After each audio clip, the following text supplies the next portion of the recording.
ये कहानी एक पंडित जी की जो राजा के दरबार में पहुंचे। राजा ने उनसे 3 प्रश्न किए कि ईश्वर जो है कैसे दिखता है, कहां तक देखता है और करता क्या है। पंडित जी ने कहा आपने मुझे बुलाया लेकिन आदर सत्कार नहीं किया। तो दूध का गिलास मंगवाया गया।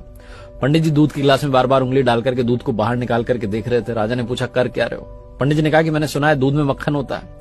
राजा ने कहा ऐसे थोड़ा ना मिलेगा, दूध से दही बनाया जाता है, दही को मथा जाता है, फिर मक्खन मिलता है।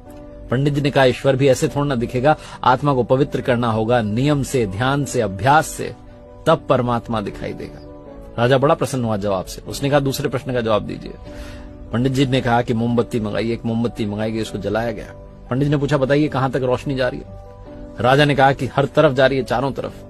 पंडित जी ने कहा बस यही, परमात्मा भी चारों तरफ देखता है, हमारे हर कर्म का हिसाब उसके पास है। फिर राजा ने कहा कि तीसरे प्रश्न का जवाब दीजिए, ईश्वर करता क्या है। पंडित जी ने कहा आप गुरु बनकर के पूछ रहे हैं कि शिष्य बनकर के। राजा ने कहा शिष्य बनकर के। तो पंडित जी ने कहा कि आपका गुरु तो नीचे खड़ा हुआ है। तुरंत राजा ने पंडित जी को जाकर के सिंहासन पर बैठाया और खुद नीचे जाकर खड़ा हो गया।